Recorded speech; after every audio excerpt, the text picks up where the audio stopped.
The moment I stepped into my own kitchen and saw the cake plate sitting half empty on my counter, with 3 strangers I had never seen before, helping themselves to slices at my kitchen table, something in my chest went very quiet and very hard. Not loud, not a rush of heat to the face, just a kind of settling, like when a bone finally clicks back into place after being wrong for a long time.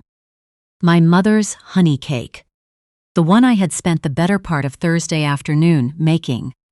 The one I bake once a year, only on September 14th, only from a recipe card written in my mother's handwriting on a piece of notepaper she tucked into the back of an old 5 Roses cookbook sometime in the early 90s.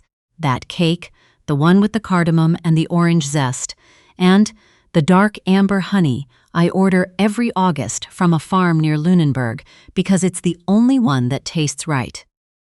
That cake was sitting there with 3 slices already gone, a 4th being cut by a woman I had never seen in my life, while Helen Drummond stood at my stove making tea in my kettle like it was something she did every day. Because I was beginning to understand, she thought it was. But to make sense of what happened in my kitchen that September afternoon, you need to understand what the 14th means. And to understand that, you have to understand my mother. My name is Maeve. I'm 34 years old. I work as a dental hygienist at a group practice on Cannon Street East in Hamilton, which I have done since I finished my program at Mohawk College 12 years ago. Hamilton isn't glamorous. It's not the kind of city people put on postcards, but it's real in a way I've always liked. The kind of place where the same diner has been on the same corner for 40 years and the guy behind the counter knows your order before you open your mouth. I've lived here my whole life, except for 2 years in my mid-20s when I tried Toronto, and decided that the GO train commute alone was enough to make a person question every choice they'd ever made. I rent a 1-bedroom apartment on the 2nd floor of a converted Victorian on Victoria Avenue. I've been there 4 years.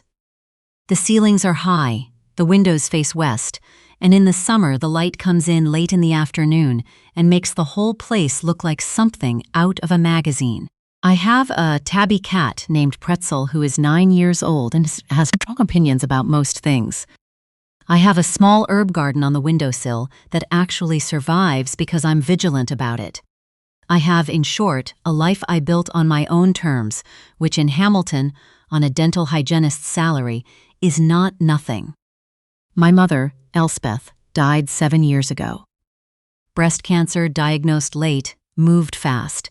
She was 58. I was 27.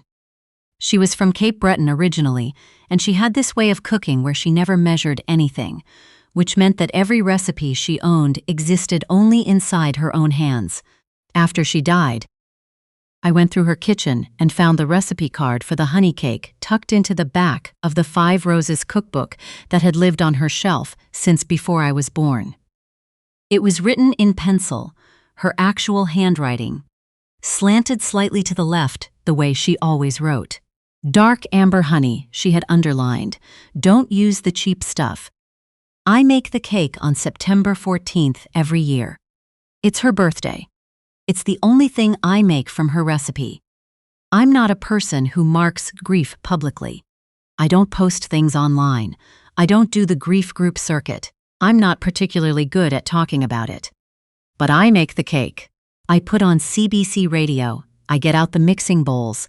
I order the Lunenburg honey in August, so I'm not scrambling. And I spend an afternoon in my kitchen, being with her in the only way that still makes sense to me. Then I eat a slice that evening with a cup of tea, and I wrap the rest and bring it to work the next morning for the office. That's it. That's the whole ritual. It doesn't sound like much when I write it out. It is a great deal. I met Alec Drummond at a friend's backyard barbecue in Dundas 3 years ago. He was a civil engineer working for a firm that did infrastructure contracts for the city, tall and quiet, with a dry sense of humor that took me about 2 weeks to fully appreciate. We dated for 8 months before I gave him a key to my apartment. We'd been together 3 years when the September incident happened. I loved him genuinely, and specifically, the way you love someone when you've moved past the performance of a relationship into the actual texture of it. He knew about the honey cake. He knew what the 14th meant. He had been respectful of it, or at least I had believed he was. His mother, Helen Drummond, was 64, a retired elementary school teacher from Guelph who had been widowed 2 years before I met Alec. His father, Don, had died of a heart attack at 61, sudden, no warning, and the loss had cracked something open in Helen in ways that I don't think ever quite sealed back up.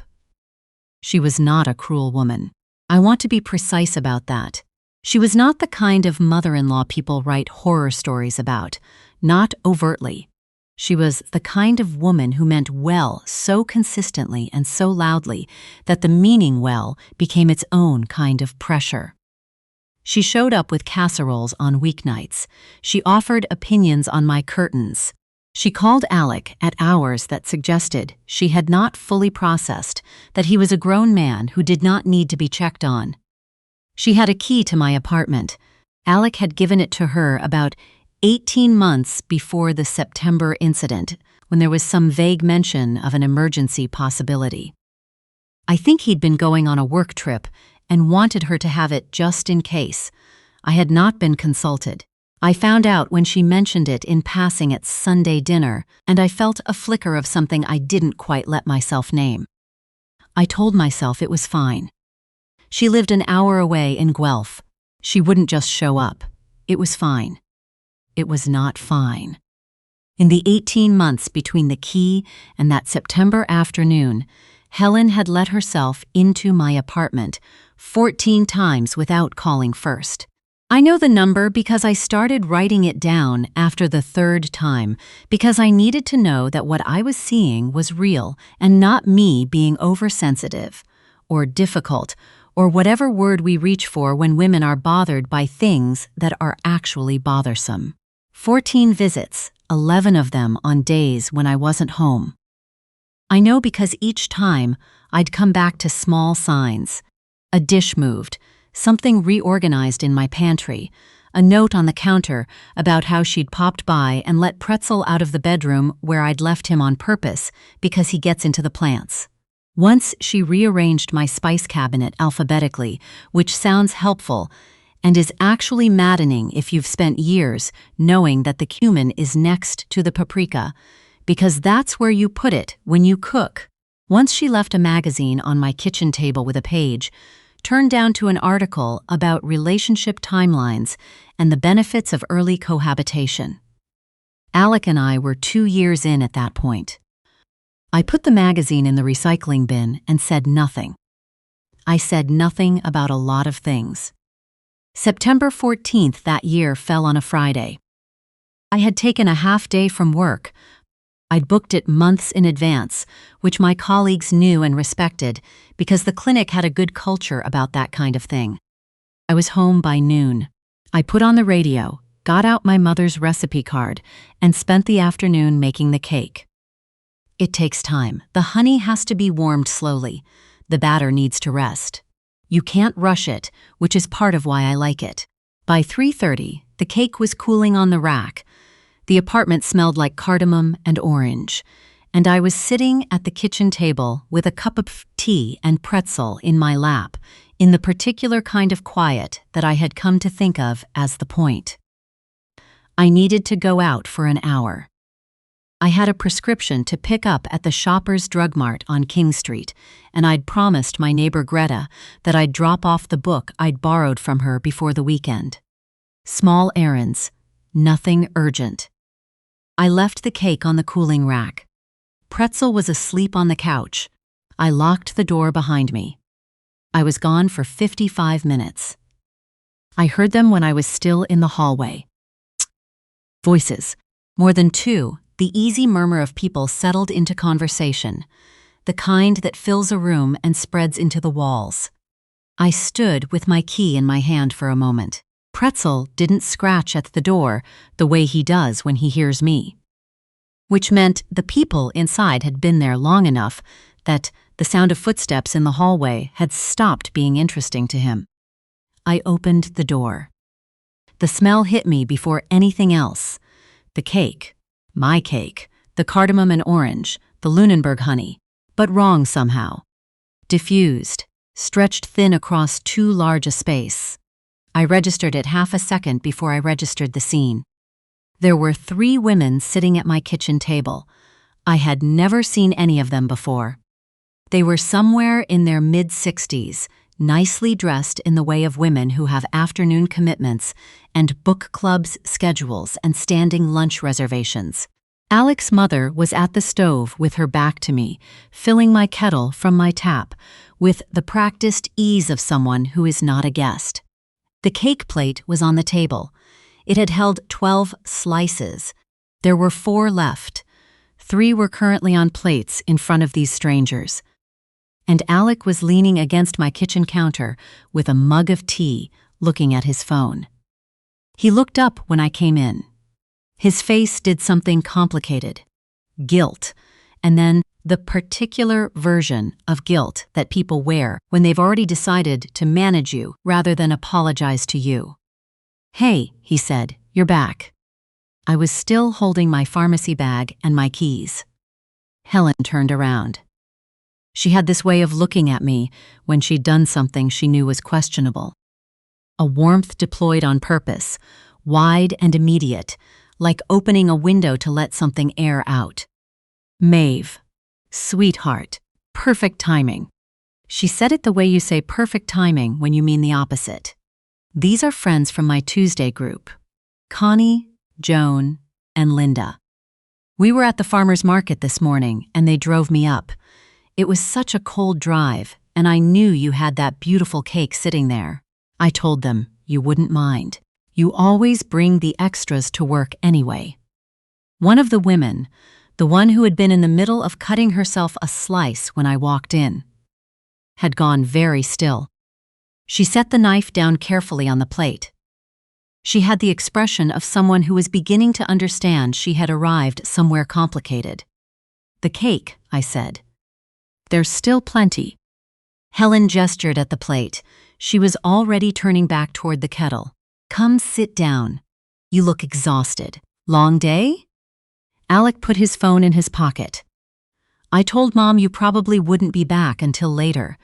Didn't know you'd taken a half day."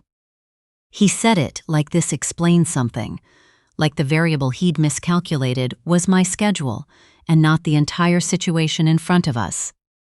I stood in my kitchen doorway in my coat with my pharmacy bag in my hand and looked at the 4 remaining slices of my mother's honey cake and felt the full weight of every single thing I had not said land on me all at once. It was not a dramatic feeling. It was the opposite. It was the feeling of something that has been accumulating for a very long time, finally finding its level. "I need to ask everyone who doesn't live in this apartment to leave," I said. I didn't say it loudly. My voice was, if anything, quieter than usual. It cut through the room the way a certain kind of quiet cuts. Not like a shout, but like a door closing. The 3 women from the Tuesday group went still. Helen turned from the stove. Alec set his mug down on the counter. "Maeve." Helen said my name with the particular flatness of someone recalibrating. "That's very." "Today is September 14th, I said. "That cake is the only thing I make from my mother's recipe. I make it once a year, on her birthday, because she's been dead for 7 years and it is the only ritual I have left of her. I took a half day off work to make it. I was gone for less than an hour." The woman who had been cutting herself a slice, Joan, I learned later, had already pushed her plate toward the center of the table and picked up her purse from the back of her chair. She touched the arm of the woman beside her. They understood the shape of the room, even if they didn't have the context. It took less than 3 minutes for all 3 of them to gather their things and go. I held the door open. I said, "Thank you for coming, because that is how I was raised, even when I am operating at the very edge of what I can hold together." The door closed. The three of us stood in my kitchen. The cake plate sat between us like evidence. "That was extremely rude," Helen said. Her composure had already rebuilt itself, which I noted. She could reset faster than almost anyone I knew. "Those women drove an hour." "Helen," I turned to face her completely, "do you know what today actually is?" "September 14th. You just told me." "My mother's birthday. Elspeth Mackenzie. She has been gone 7 years. That cake is from her recipe, written by hand on a card she kept tucked into the back of her 5 Roses cookbook. I order the honey for it in August, every August, from a farm in Nova Scotia, because she wrote at the bottom of the card, 'Don't use the cheap stuff.' I have made it every year since she died. It is the only time I make it." I stopped for a moment. "You fed it to people who didn't know my mother's name." Helen was quiet. Then she said, "I didn't know what the cake was for. You didn't tell me." "I didn't know I needed to explain what the things in my own kitchen were for," I said. Alex still hadn't spoken. He was standing at the counter with both hands wrapped around his mug, and I watched him, not looking at either of us, and I thought, with a clarity I hadn't felt in a long time, here it is. Here is the moment I've been carrying for 18 months. Let's see what he does with it. "She didn't know," he said finally. He said it gently, which was almost worse than if he'd said it defensively. "She didn't know, Maeve. It was an honest mistake." "Was it?" I said. "How many times has your mother let herself into this apartment in the last 18 months? A pause. "I don't know. A few times." 14. I have dates. I started keeping track after the 3rd visit, because I needed to know that what I was seeing was real and not me being, I don't know, unreasonable, or too much, or whatever we call it when women are bothered by things that are genuinely worth being bothered by. I set my pharmacy bag on the counter. 14 visits. 11 when I wasn't home. She rearranged my spice cabinet without asking. She threw away a container of tahini she decided was past its time. She called my colleague at the clinic to say I wouldn't be in for a booking I absolutely was in for, and I didn't find out until 3 weeks later when my patient mentioned it in passing. I paused. Let the number settle. And last November, when she was here while I was at work, she went through my cookbooks. Helen went very still, the first real stillness I'd seen from her since I walked in. I know, I said, because 3 weeks after Thanksgiving, I went to do a practice round of the honey cake. I do one in November just to make sure I still have it right. And the recipe card was gone. My mother's card, the one in her handwriting, in pencil, that had been tucked into the back of that cookbook for years. I searched the whole kitchen. I went through every drawer. I finally found it, half of it, in the recycling bin in the hall closet. You'd emptied the kitchen bin, but you'd missed the hall closet. I recognized the handwriting. Honey cake written at the top in pencil. The rest of the card was gone. The silence in the apartment was total. Pretzel had appeared from the hallway and was sitting with his tail wrapped around his feet, watching all of us. Helen said, very quietly, I thought it was scratch paper. I was tidying, and there were loose papers inside, some of the books, and I didn't look at it closely. I know you didn't look closely, I said. That is exactly what I am talking about. You go through my things and you don't look closely, because looking closely would mean admitting that this space belongs to someone else, that you are a guest here, that your access to this apartment has limits. I turned to look at Alec. She went through my kitchen, my cookbooks, my mother's recipe, and threw away what she couldn't identify, and she didn't look closely, because somewhere in the last 18 months this stopped feeling like my apartment to her, and started feeling like somewhere she had unlimited access to. Alec put his mug down. He had gone pale in the way people go pale when they are genuinely reckoning with something, and not just managing a room. "Mom?" he said slowly. "The recipe card. Did you understand what it was?" "I told you." Helen's voice had a crack in it now, the first real one. "I thought it was scrap paper. I was trying to help." "I'm always trying to help, and it's never right. It's never quite enough. I'm always somehow making it worse without ever meaning to." Her voice dropped. "I just want to be useful. Since your father died, I have so much time, and you're up here, and I only want to feel like I'm part of something." "Helen." My voice was not unkind. I want to be clear about that. I was not cruel to her. "I understand that the last 2 years have been hard. I understand you miss Dawn, and that it changes everything about how a day feels. I have tried, genuinely, to be patient with that. But what you just said, always making it worse without meaning to, that is not about your intentions. It's about not asking. Not once in 18 months did you call and say, 'Is it all right if I stop by?' Not once did you say, 'I'd love to come up for the afternoon.' Does that work for you both? You have a key that Alec gave you for emergencies, and you have been using it as a standing invitation. I let. That's settle. This is my apartment. That cake is from my mother's recipe. The ritual of making it belongs to me, and I am the one who decides what happens to all three." Helen sat down.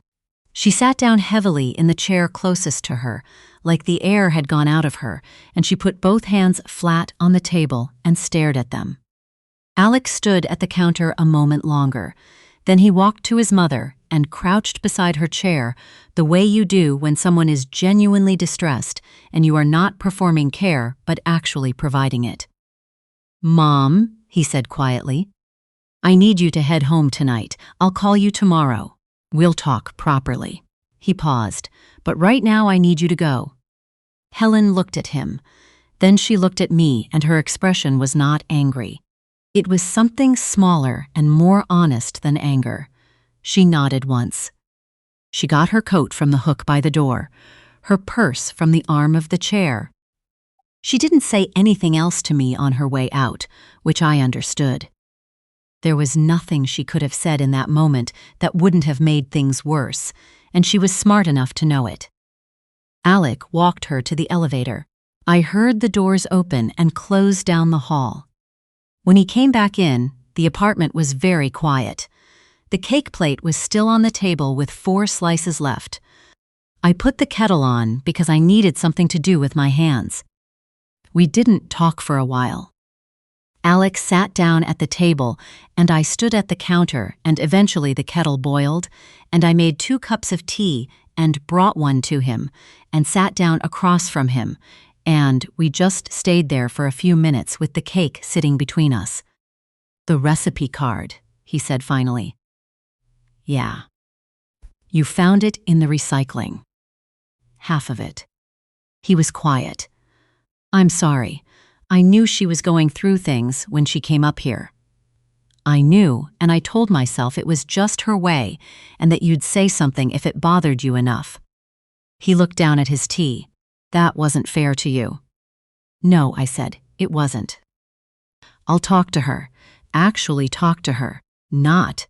I'll handle it, I promise, the way I've been saying it for a year and a half. A real conversation. I'll tell her the key is a last resort, not a standing invitation. That she has to call ahead. That this is your home and she is a guest in it." He paused. "And I'll ask her about the recipe card. Specifically. She needs to understand what that was." "Okay," I said. We ate the remaining 4 slices of cake that evening, at the table with our tea. It sounds strange to say it was a good evening. It wasn't good, exactly. It was honest, which is a different thing entirely, and after months of careful politeness and managed silences, honest felt like something I could breathe in. 3 days later, Alec asked his mother for the key back. He told me about the conversation with her afterward in detail. Not a vague "we talked," but the actual shape of it, what was said, what she said back. That she'd cried. That he'd let her cry and then kept going anyway. That he'd told her the unannounced visits were finished. That calling ahead meant calling ahead and waiting for a yes, not talking her way into a maybe. He told her about a bereavement program at the Guelph Civic Center that a woman from his office had mentioned. A group that met Tuesday evenings, people who'd lost spouses. He said she'd think about it. She didn't speak to me directly for almost 4 weeks after September 14th. That was uncomfortable, but it was survivable. When she finally called, she asked if we could talk, and I said yes. She apologized for the recipe card specifically, and I believed her. She apologized for the visits. She didn't dress it up in justifications or redirect it back to her own grief, which I respected. The conversation wasn't long. It didn't need to be. We just needed to get through the doorway together. She joined the bereavement program in October. By December, she had a friend named Winifred who sent her things to laugh at on her phone and made plans with her on weekends. Helen came for dinner on Alex's birthday in January, and she brought a bottle of wine from the LCBO and sat where there was room and asked me about my work and actually listened to the answer. It was not a transformation. She was still herself, still had opinions, still occasionally hovered near the kitchen as if she might be needed there, still called a little more often than necessary. But she called first, every time, without exception. The key did not come back. We haven't discussed it. I don't think we need to. I made the honey cake again on September 14th the following year. The original recipe card was gone, the one in my mother's handwriting, and I've had to accept that. But I have the recipe memorized now, the way she must have eventually memorized it herself. The Lunenburg honey, the cardamom, the orange zest, the temperature, the way the batter looks when it's ready, the particular color it turns in the last 10 minutes when you know not to open the oven door. My mother wrote it down so she wouldn't forget it. I found another way to keep it. I ordered the honey in August, same as always. I took the half day, I put on the radio. The cake came out the way it always does, the way it came out when she was alive and made it herself in the kitchen of our house in Stony Creek. The smell spreading through the apartment until it was everywhere, until it was the whole afternoon. Pretzel sat on the counter and watched me the whole time, which I've decided counts as company. I ate my slice that evening. I brought the rest to work the next morning. My colleague Deanna said it was the best things she'd ever tasted and asked for the recipe, and I told her I'd write it out for her properly. I'm going to do that. On a real card this time, with her name at the top, so it's already hers before she even takes it home. Some things you protect by giving them away.